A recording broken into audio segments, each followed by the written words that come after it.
ya.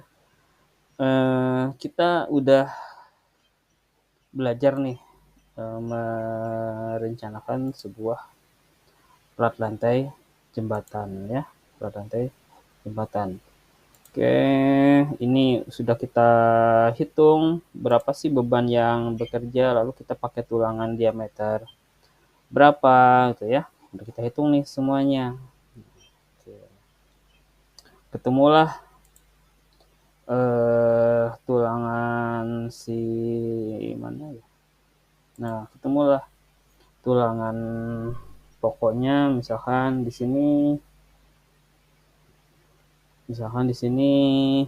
diameter 16 dengan jarak ini tulangan bagi. Ini tulangan pokoknya dah diameter 16 jarak 125.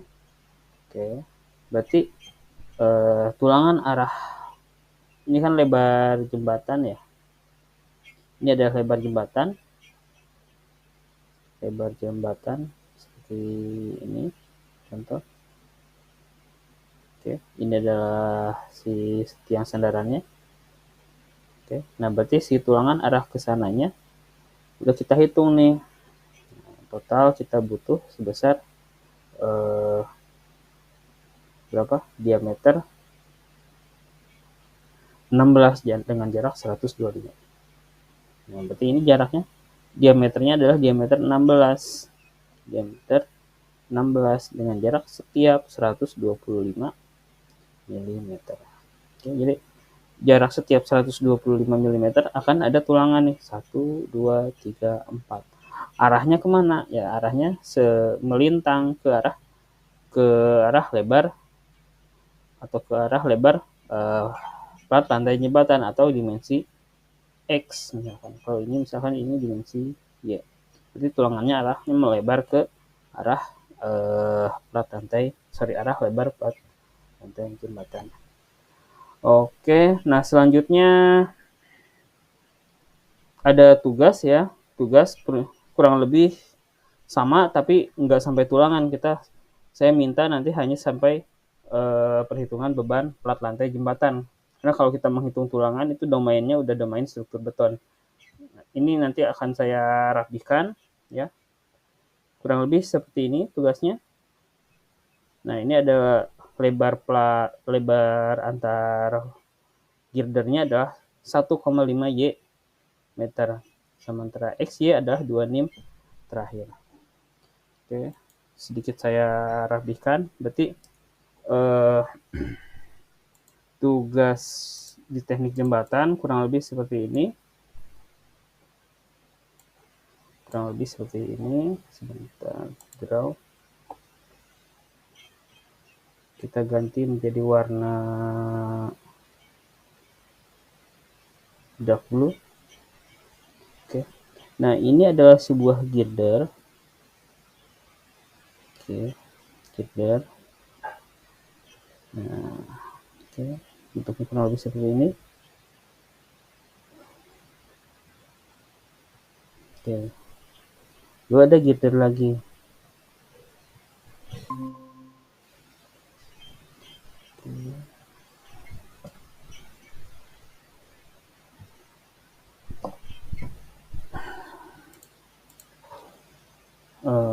Oke, nah ini ada girder lagi. Lalu ini hanya salah satu segmen ya.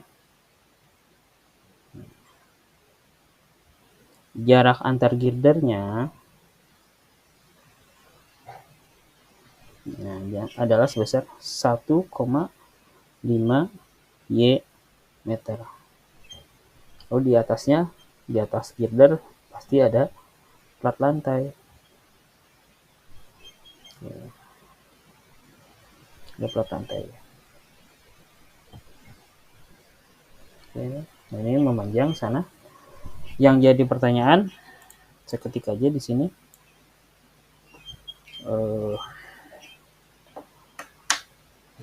Sorry.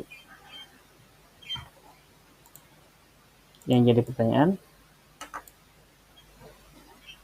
set teks.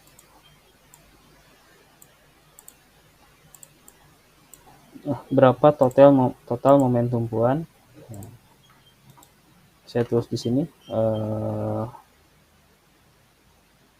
edit text question ya. Kalau tugas ini saya share di akhir perkuliahan biasanya udah nggak sempat ya, sebelum lupa saya share di awal perkuliahan aja deh. Question how much. Maaf dalam bahasa Inggrisnya, soalnya saya share juga ke kelas internasional. Total moment for total moment tumpuan itu bahasa Inggrisnya apa? Sebentar saya kasih translate.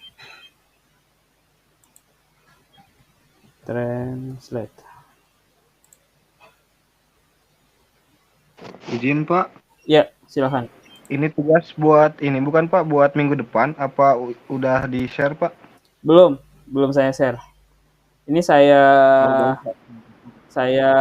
buat dulu di sini. Soalnya biasanya kalau saya share di akhir perkuliahan suka lupa. Gitu. Suka lupa ya.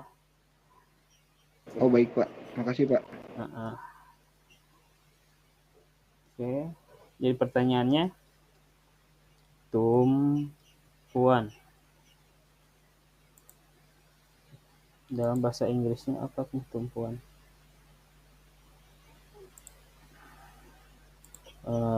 Indonesia. Oke, on how much total moment for pedestal area? Pedestal area and how much total moment much, atau saya kasih kurung aja ya biar nggak bingung. Tumpuan lalu how much total moment for area. Sebentar, kalau lapangan bahasa Inggrisnya apa ya? Masa code lapangan.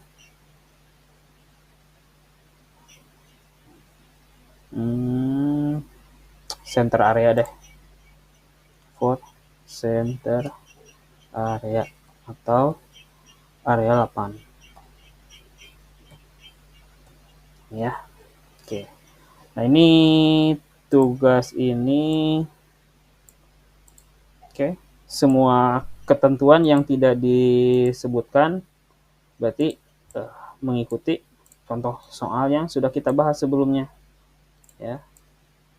Oke, berarti saya di sini hanya minta berapa sih total momen yang ada pada area sini tumpuan, lalu berapa total momen yang berada pada area lapangan, berarti yang area sini. Gitu ya. Oke. XY saya tulis di sini. XY sana tulis number of your student identity. Gitu ya tugasnya. Saya share dulu sekarang aja ya. Copy paste.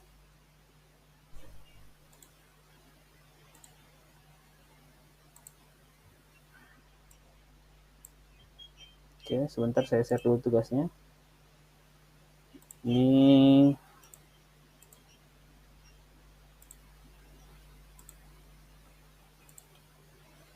mana tadi?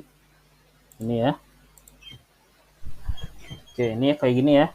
Jadi saya cuma minta tolong cariin berapa sih momen pada area tumpuan dan berapa momen pada area lapangan. XY-nya sama dengan 2 nim terakhir. Sementara jarak antar girdernya adalah 1,5 Y meter. Jadi mungkin ada yang sama, nggak apa-apa lah. Yang penting semuanya tulis tangan. Kayak gitu, saya buat dulu dalam PDF. Save as jembatan materi. Sebentar ya, saya siapkan dulu tugasnya. Tugas.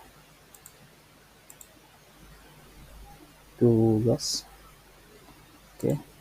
Tugas. Momen pada plat lantai dalam bentuk PDF. Oke. Sebentar, saya kasih Chrome. Maaf ya, waktunya banyak habis buat ginian. Chrome. Classroom.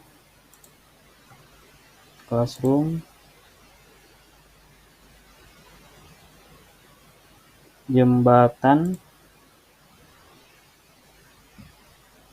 Tugas kelas.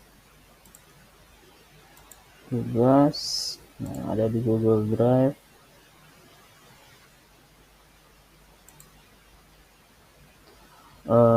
Jembatan kuliah.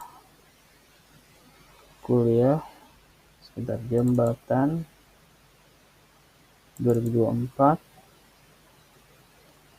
tugas. Nah, oke. Tambahkan tugas 1 momen plat lantai.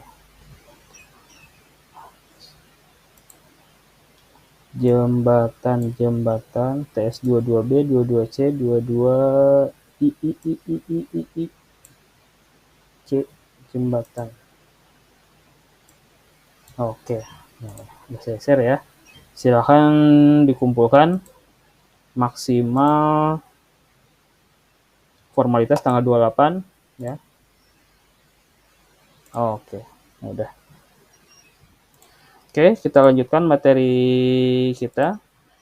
Nah, kan kita udah ngitung nih si plat lantai jembatan ya, ketemulah tulangan sekian. Nah, sekarang kita giliran ngitung apa lagi ya. Jadi kalau perhitungan struktur itu selalu dimulai dari atas ke bawah. Ya. Oke, nah berarti di bawahnya si tiang sandarannya udah, ya.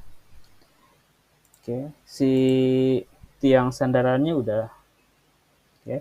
Trotoarnya udah, plat lantainya udah, ya. Karena dalam perencanaan struktur itu selalu dari atas ke bawah, ya. Kita nggak ada perencanaan struktur dari bawah ke atas, nggak ada, selalu dari atas ke bawah, ya. Oke, nah plat lantainya udah, lalu giliran apa? Oh, ternyata ada konstruksi lain yang namanya adalah deck slab, ya, deck slab. Nah, deck slab ini posisinya berada di bawah plat lantai tapi di atas girder, ya. Nah, posisinya ada di sini. Deck slab ada dua macam, ya. Secara konstruksinya ada dua macam.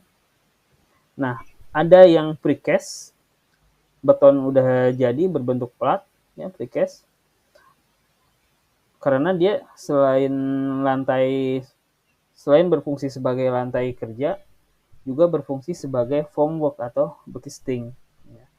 Ada yang dibuatnya dari precast beton, ada juga yang menggunakan plat bondex, ya, plat bondex. Nah, karena plat bondex ya mirip-mirip dengan fungsinya kan pada intinya hanya sebagai lantai kerja dan sebagai formwork, ya. Jadi selain precast bisa aja sih pakai yang namanya bondex, ya. Nah, kita dalam perencanaan ini si deck slab-nya itu kita rencanakan menggunakan beton precast. Dalam artian si platnya, plat beton sebesar 1 kali 1, ya, 1 kali 1 dibuat terlebih dahulu di pabrik. Nah, kalau udah kering, udah siap pakai, baru dimobilisasi ke project atau tempat kerja, ya. Oke. Jadi kita nggak core in situ, nggak cash in situ ada, tapi kita menggunakan precast. Nah, metode pengecoran beton tuh secara umum ada dua. Pertama ada cash in situ, ada precast. Kalau cash in situ berarti kita akan melakukan pengecoran di area project, ya. Kita akan melakukan pengecoran di area project. Nah, dalam perencanaan ini kita akan memilih menggunakan precast untuk si deck slab.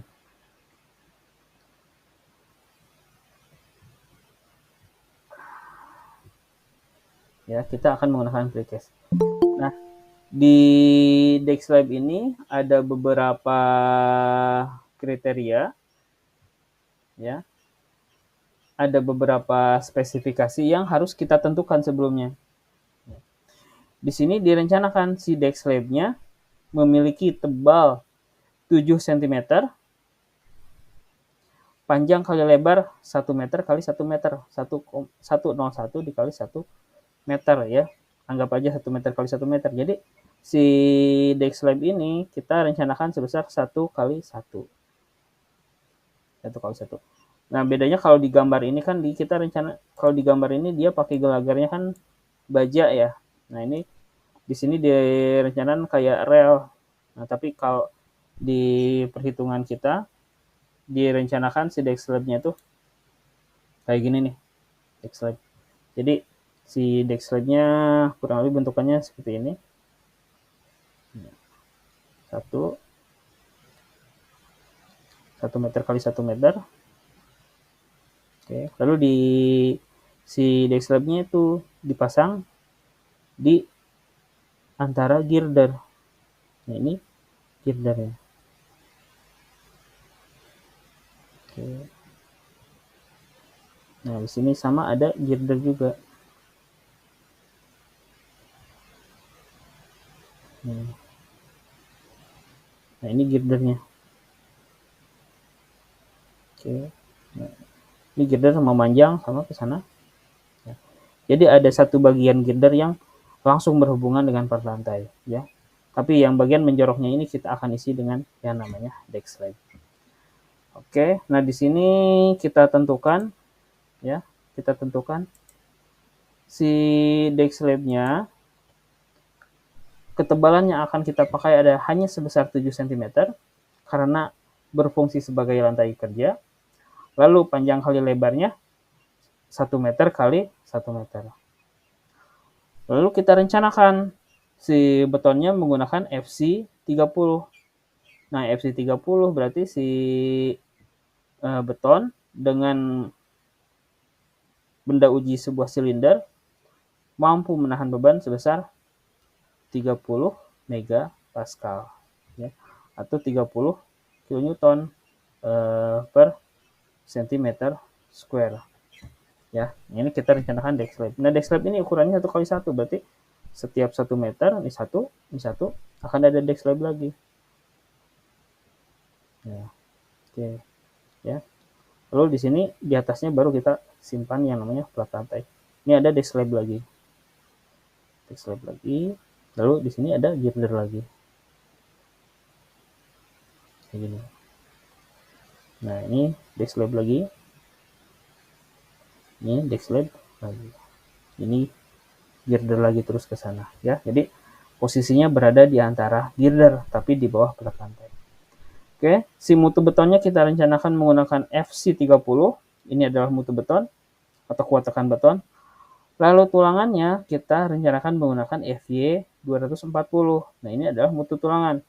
Karena kita tahu bahwa mutu tulangan itu ada macam-macam. Ada yang namanya FY-nya 240, ada FY-nya 390, ada yang 400, ya. Nah, kebetulan kita karena ini strukturnya ini penting tapi bukan main structure, maka kita pakai mutu tulangan yang paling rendah nih ya, atau FY 240. Lalu kita rencanakan si tulangannya menggunakan tulangan dengan diameter 8 mm ya. Jadi cukup kecil nih. Tulangannya diameter 8 mm. Sebetulnya kalau kita secara sederhana ngapain pakai tulangan? Udah pakai wear mesh aja ya, biar simple ya. Cuman kan kita harus analisis dulu ya.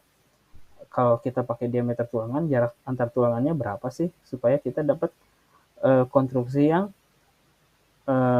efektif dan efisien. Nah, ini spesifikasinya seperti ini ya. Lalu kita mulai lakukan perhitungan. Nah, ini adalah penampangnya. Deck slab kita posisinya berada di antara girder. Berarti posisinya ada yang ini nih yang saya hitamin di sini. Saya tebelin di sini. Ya, tipis sekali. Ya. Tipis sekali. Nah, posisinya ada di atas ini. Ya. Kenapa? Karena kita butuh lantai kerja nih. Kalau kita bisa aja kita menggunakan bondex, tapi supaya permukaannya lebih merata, lebih teratur, kita pakai yang namanya deck slab. Nah, ini posisinya berada di antara girder. Ya. Oke, kalau secara 3D mungkin seperti ini ya, dibuat di SketchUp-nya. Jadi posisinya berada di antara girder. Sini ya. Oke. Lalu selain itu juga ada juga yang si deck slab itu terbuat dari plat baja ya. Nah, ini kok contohnya yang saya share di sini. Ya, ini kita menggunakan plat baja. Nah, plat baja biasanya kita pakai kalau si gelagarnya kita menggunakan gelagar besi atau gelagar WF. Nah, baru kita bisa juga menggunakan deck slab-nya terbuat dari baja. Nah, ini tadi gambar yang sudah dibesarkan. Nah, deck slab-nya ada di sini nih. Nah, ini kita gunakan di sini. Kebetulan di sini di gambar yang saya share dia menggunakan plat baja. Ya. Oke. Nah, sekarang kita hitung si deck slab ini pakai tulangan berapa ya? Aman apa enggak nih tulangannya? Oke, nah sebelum kita menghitung tulangan, kita harus tahu dulu beban yang bekerja pada deck slab itu berapa ya. Oke, di sini ada 2 buah beban.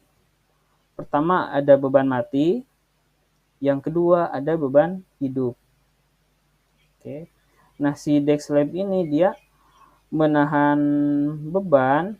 Nah, ini adalah deck slab-nya di sini ya. Nah, deck slab ini di atas deck slab ada apa? Pertama ada apa namanya nih? Saya tanya Chandra, di atas deck slab ada apa ini? Chandra Lismana. Di atas deck slab ada apa di sini? Ini deck slab-nya. Lalu di atas deck slab ada apa? Chandra Resmana. Halo? Ada Chandra Resmana? Pak. Ya, oke. Katanya nih, di atas deck slab ada apa di sini? Di atas slab yang sedang kita hitung ada apa? Ada apa? Deck slab. Iya, Pak. Aspal ya. Aspal. Terus ada apa lagi? Ada apa lagi?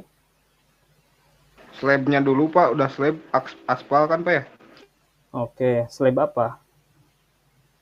Slab cor-coran, Pak. Yang ya, buat apa? Plat. plat lantai, slab plat lantai.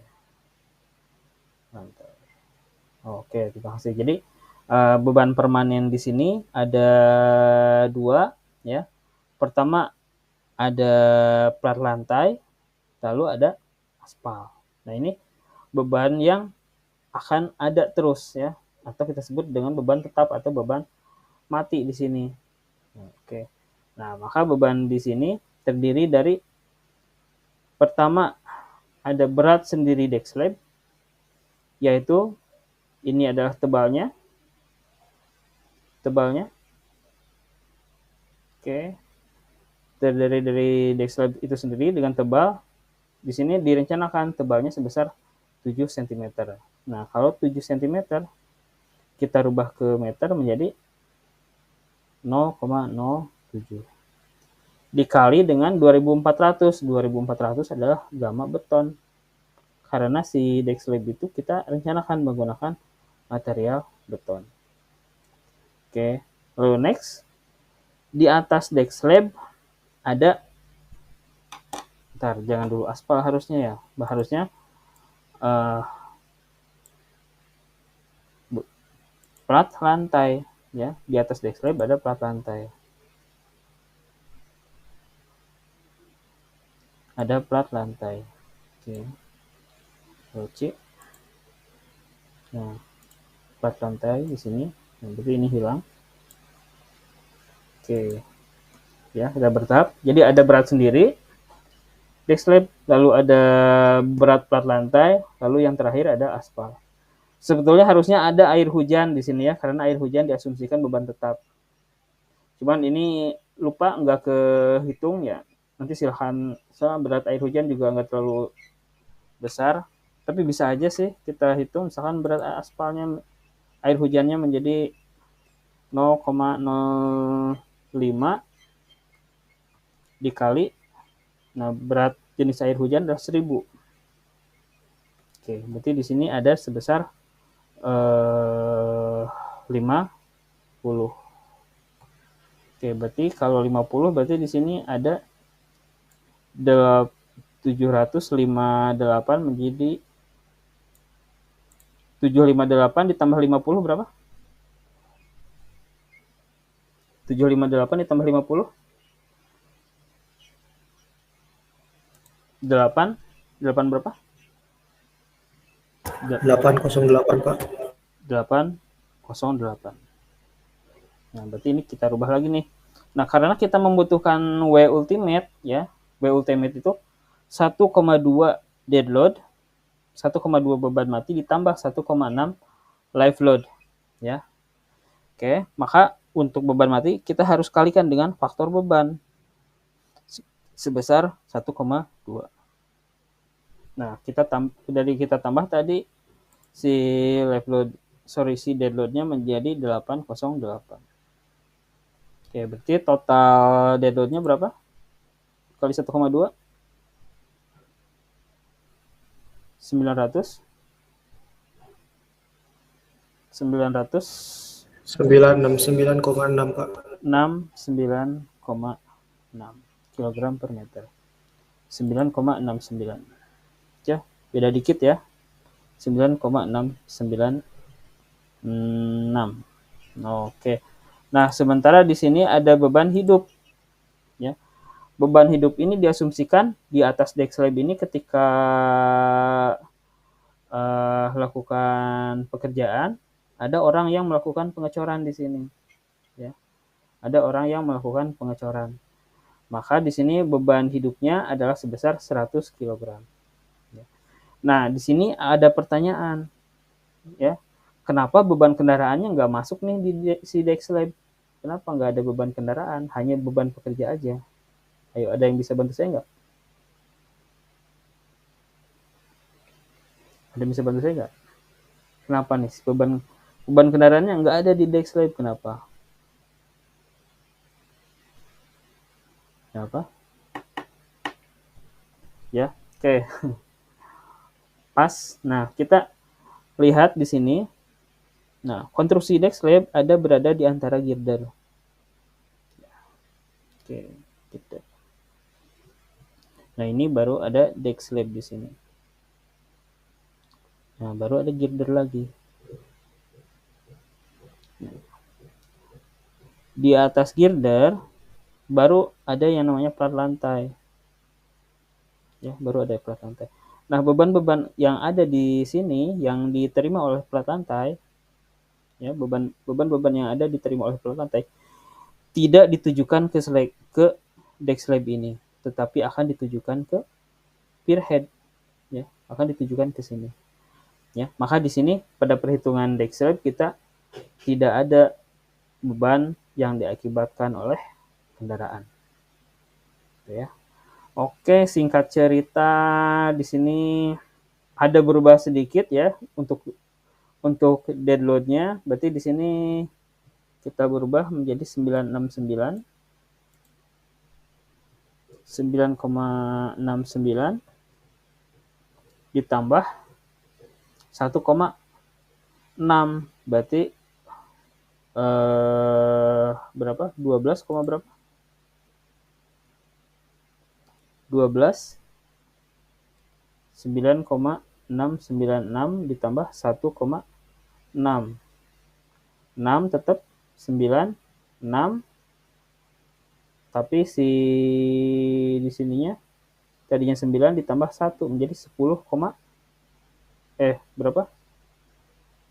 Oh, salah. 6 ditambah 6, 2.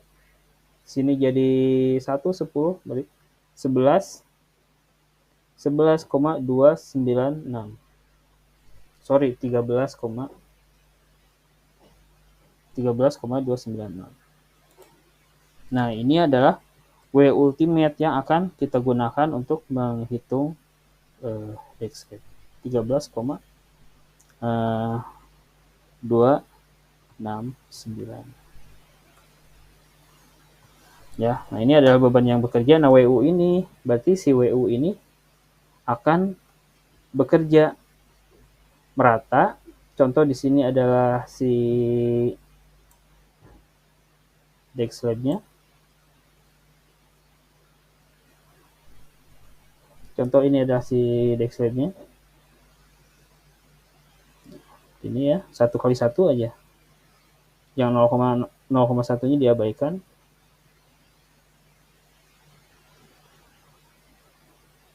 Nah, berarti di sini pada kesemua bentang deck slab terjadi beban merata sebesar berapa?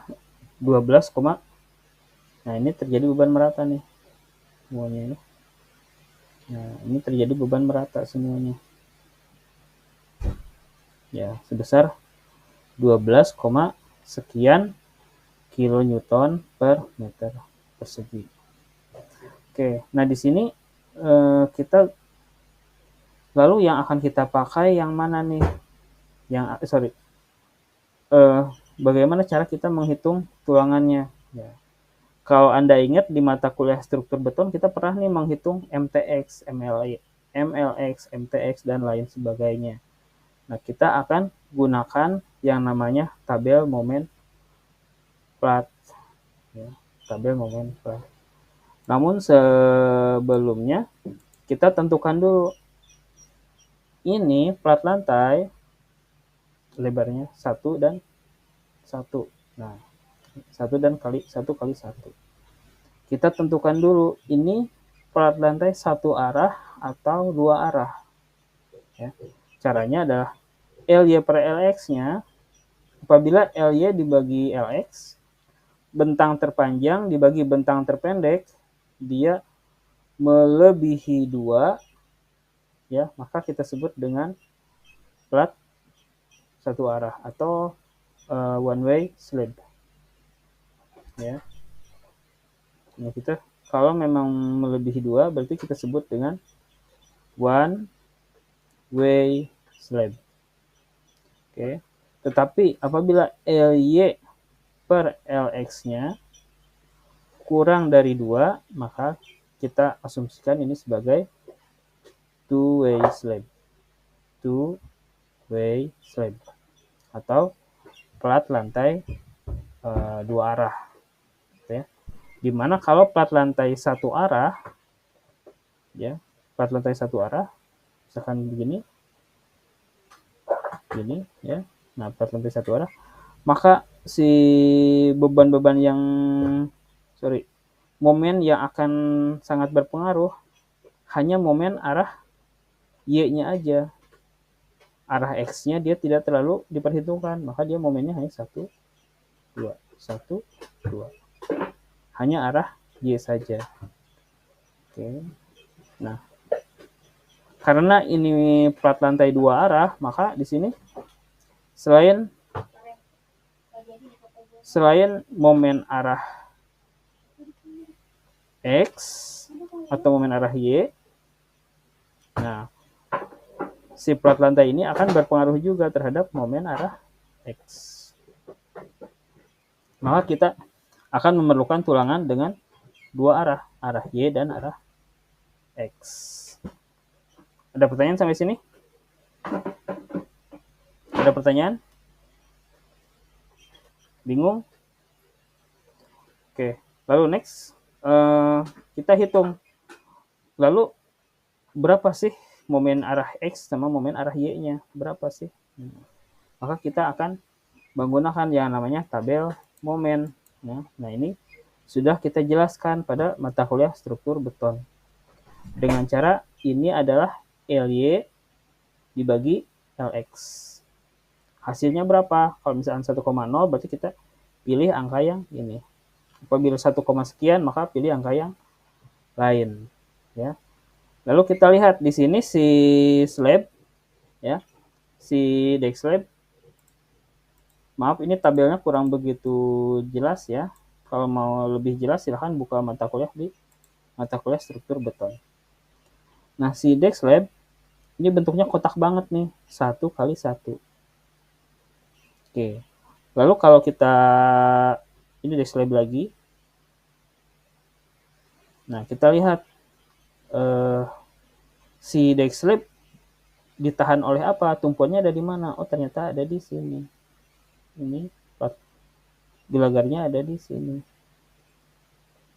Nah, ini adalah gelagarnya. Jadi ditahannya oleh gelagar. Nah, ini gelagarnya.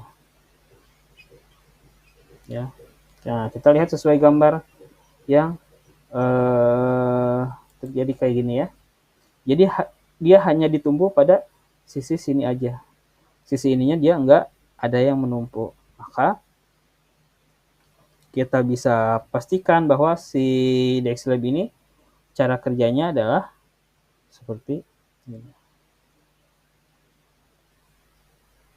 Oke. Nah, kita cari gambar yang mirip kayak gini ada di mana. Nah, ini ada beberapa pilihan nih. Mana nih yang tumpuannya hanya di ujung ke ujung. Oh, ternyata contoh ada di sini nih. Nah, ini gambarnya kurang lebih kayak gini nih. Nah, maaf, kurang begitu jelas. Oke, ini gambarnya kayak gini. 1, 2, lalu plat lantai, lalu ini lagi. Oke, berarti MTX sama MLX-nya kita mengikuti nilai yang ini. Dan nilai X-nya ada di sini. Ya, mata kuliah struktur beton ya, mudah-mudahan masih ingat. Oke, setelah itu kita hitung, singkat cerita, momen tumpuan arah X-nya sekian, momen lapangan arah Y-nya sekian, momen tumpuan arah X-nya sekian, dan momen ini ada MLX, MTX, ini MLY, dan ini MLY. MLY-nya sekian. Ya. Udah ketahuan nih momen-momennya, berarti momen yang di sini berapa, momen yang di tengahnya berapa, lalu momen arah Y-nya berapa, lalu momen lapangan arah Y-nya juga berapa. Oke, next, setelah kita momennya sudah ketahuan, kita hitung berapa sih tebal efektif beton. Nah, tebal efektif beton kita hitung. Si deck slab ini kita asumsikan tulangannya ada di bawah. Ada di bawah. Nah, kalau misalkan ini tulangannya dua arah, berarti akan ada tulangan yang arah Y dan arah X. Kalau di sini akan ada tulangan yang arah sana dan ada tulangan yang arah sini.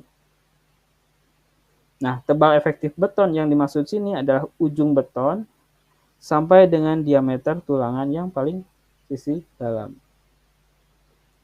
Nah, ini yang disebut dengan tebal efektif beton. Oke. Jadi tebal efektif beton arah X-nya adalah 4,6 cm.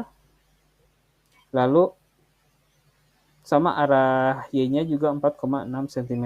Saya rasa nggak terlalu ini. Nah, dapat dari mana ini? Dari perhitungan dari 70 adalah tebal keseluruhan beton, dikurangi selimut beton, dikurangi dengan setengah diameter tulangan. Oke. Next, setelah itu kita hitung nih. Kalau kita pakai, ini contoh analogi penulangannya kayak gini, ya. Ini ada tulangan arah Y, ini ada tulangan arah X. Maka tebal efektif betonnya adalah dari ujung beton sampai dengan diameter tulangan sisi dalam. Ya. Oke, next. Setelah itu kita hitung nih. Seandainya kita pakai diameter, di sini kita rencanakan menggunakan diameter diameter 8. Ya. Nah, ternyata kalau kita menggunakan diameter 8, nah, kita dapat rho-nya berapa yang kita dapat, ya. Berapa rho yang kita sebentar. Berapa rho hitung yang kita dapat?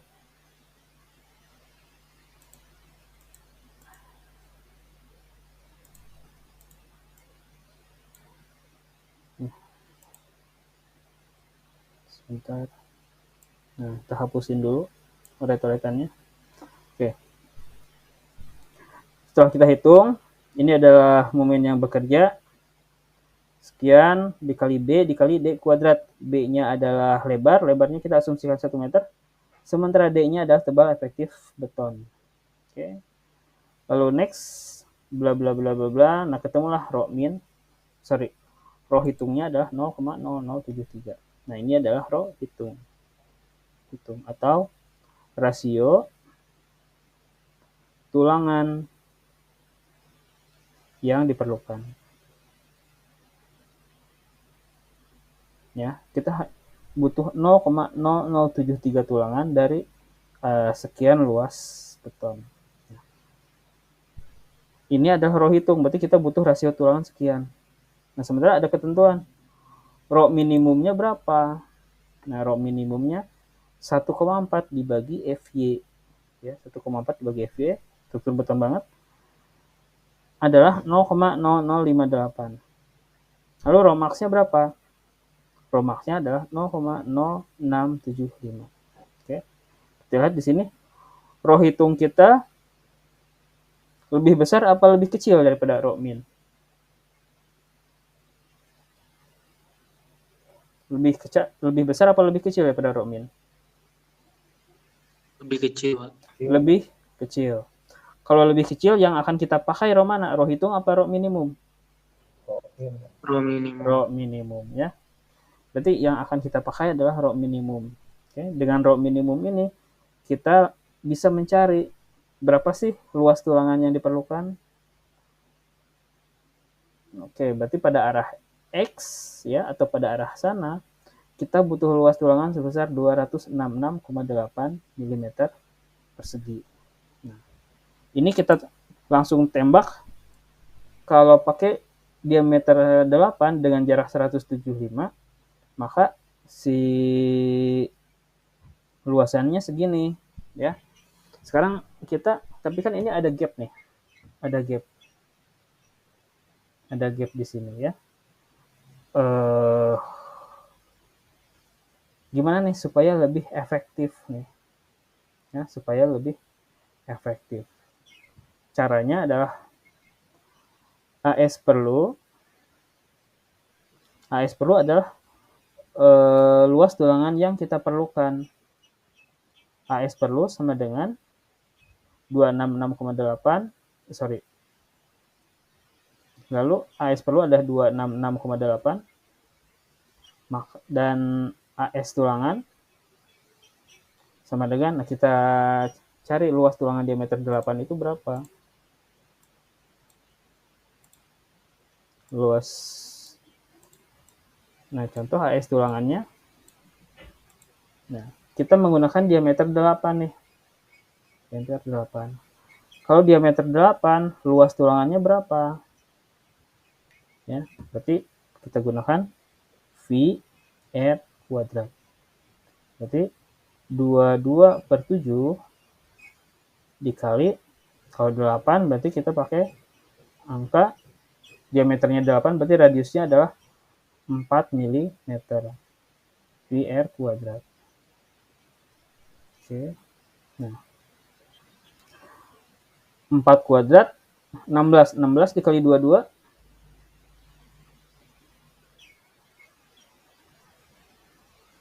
16 dikali 22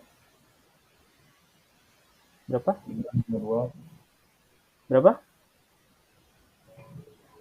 352. 352 dibagi 7 berapa? 50,28. 50,28. Nah, oke. Berarti kita akan butuh jumlah tulangan sebesar AS tulangan dibagi, AS perlu, maaf, bukan AS, kita ganti ke huruf warna ini aja. AS perlu dibagi AS tulangan sama dengan 266,8 dibagi 50,28. Oke.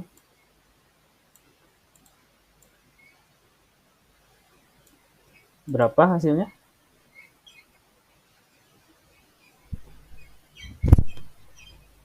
Berapa hasilnya? 266,8 dibagi 50,28. 5,3. 5,3. Nah, kita butuh 5,3 tulangan. Berarti pada setiap 1 meternya, taruh di sini adalah 1 meter, kita butuh 1, 2, 3, 4. Nah, yang kelimanya dia kita potong. Diameternya kita potong, cuman kan nggak mungkin. Ya. Nah, berarti misalkan ini adalah setiap 1 meter, berarti kita butuh 5,3. 1, 2, 3, 4, 5. Nah, yang terakhir dipangkas. Kan nggak mungkin. Nah, maka kita bulatkan menjadi 6. Ya. Jadi untuk 1 meter persegi, untuk 1 meter lari kita butuh 6 buah tulangan. Nah, sekarang jarak antar tulangan karena ini dipasangnya kayak wear mesh sama dengan 1000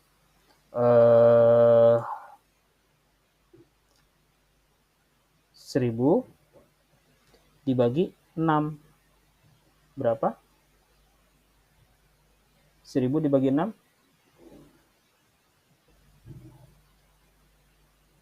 1000 dibagi 6 166,7. 166,7 mm. Oke, berarti jarak antar tulangannya yang kita butuhkan adalah sebesar 166,7. Nah, yang masalahnya gimana ini caranya si tukang supaya dapat nih 166,7 kan susah. Makanya kita bisa turunin, kita bulatkan menjadi contohnya 160 atau 150. Pembulatannya menjadi lebih rapat. Nah, ini adalah cara menghitung jarak antar tulangan.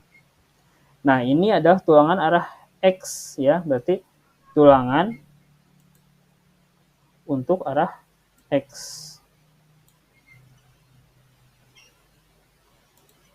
Tulangan arah X. Jadi kalau kita buat isometriknya, nah ini adalah arah, contoh di sini adalah arah X, sini adalah arah Y. Ini adalah arah X. Ini adalah arah Y. Oke, berarti arah X-nya kita membutuhkan tulangan dengan jarak 1, 2, 3. Nah, jaraknya tergantung perhitungan kita. Perhitungan kita tadi ada berapa? Contoh di sini kita bulatkan dari 166 menjadi 160. Ya, berarti si jarak antar tulangannya untuk dimensi X sama dengan 160 mm.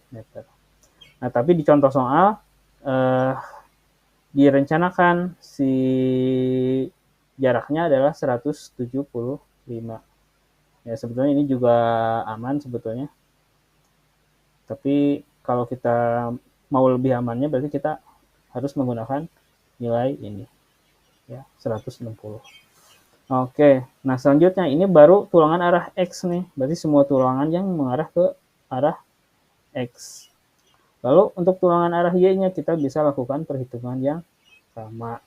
Ya, tapi momennya kita rubah menjadi 0,264.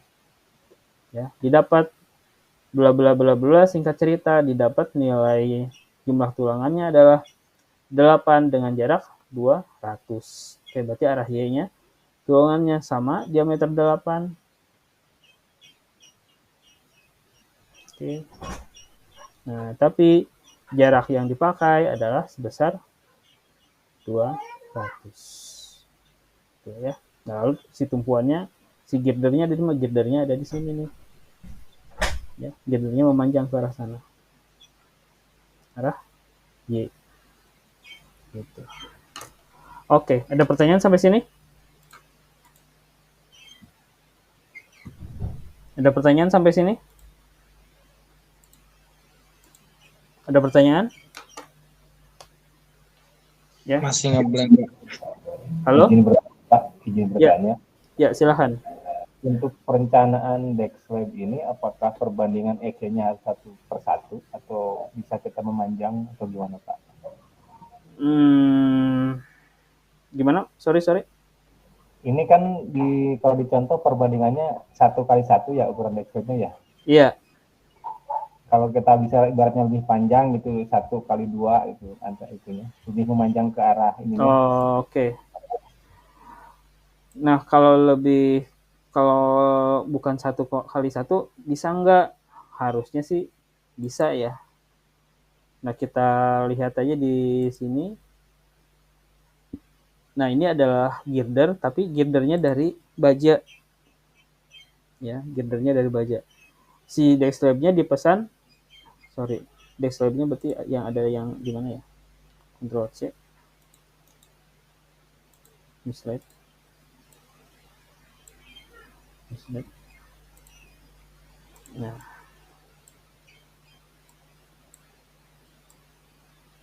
Nah, Dexlab. Oke. Nah, ini kebetulan jadi sebetulnya si Dexlab itu harusnya bisa custom ya. Contoh di sini ini adalah konstruksi harusnya rel kereta api ya. Nah, Dexlab-nya direncanakan hanya selebar flank dari IWF. Hanya selebar flank dari IWF. Karena si Dexlab ini berfungsi sebagai lantai kerja.